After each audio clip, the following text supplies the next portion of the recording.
यह कहानी एक पिता द्वारा अपने बेटे को जीवन के महत्वपूर्ण सबक सिखाने के अद्भुत तरीके को दर्शाती है। एक गरीब बच्चा था, उसे बादाम बहुत पसंद थे। एक दिन उसके पिताजी ने 2 कटोरी हलवा बनाया।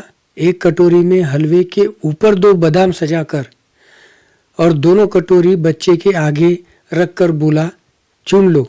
क्योंकि बच्चे को बादाम बहुत पसंद थे, उसने वह बादाम से सजा हुआ हलवा उठाया।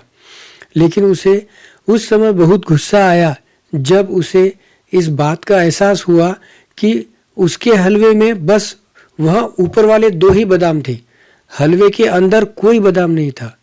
जबकि पिताजी के कटोरी में 4 बादाम निकल गए। तब पिताजी ने उसे समझाया कि जो चीज़ बाहर से जैसी दिखती है जरूरी नहीं अंदर से वैसी ही हो। और अगर तुम स्वार्थी बनोगे, तुम जिंदगी में केवल अपना सोचोगे तो जिंदगी में नुकसान ही झेलना पड़ेगा। बच्चा इस बात को समझ गया। कुछ दिन बीते, पिताजी ने फिर 2 कटोरी हलवा बनाया, फिर बादाम सजाया। दोनों कटोरियाँ बच्चे के आगे रखी और कहा, चुन लो। अब बच्चे को वह उस दिन वाली बात याद थी, तो उसने बिना बादाम वाली कटोरी उठाई, यह सोचकर कि हलवे के अंदर जरूर बादाम होंगे। पर फिर से उसे बहुत गुस्सा आया इस बात के एहसास से कि अब इस बार ना तो ऊपर बादाम थे ना अंदर बादाम थे। उसने बड़े गुस्से में पिताजी की ओर देखा और पिताजी ने उतने ही प्यार से उसे समझाया कि बेटा, जिंदगी हर दिन एक नई चाल चलती है, हर दिन एक नया खेल खेलती है। अगर तुम अपने पुराने अनुभव के साथ अटके रहोगे तो जिंदगी में हमेशा हारोगे। बच्चा इस बात को समझ भी गया।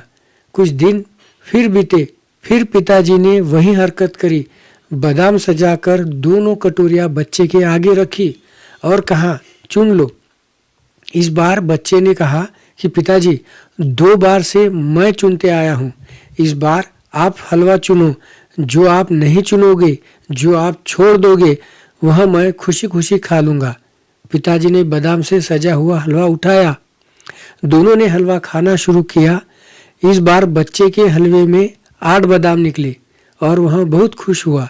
तब पिताजी ने प्यार से फिर से उसे एक बात समझाई कि बेटा, जिंदगी में जब भी खुद से पहले दूसरे का अच्छा सोचना शुरू करोगे, तुम्हारा अच्छा होना अपने आप ही शुरू हो जाएगा। तो कैसी लगी ये कहानी? अगर आपको मेरी ये कोशिश अच्छी लगी तो please like and do subscribe. Thank you.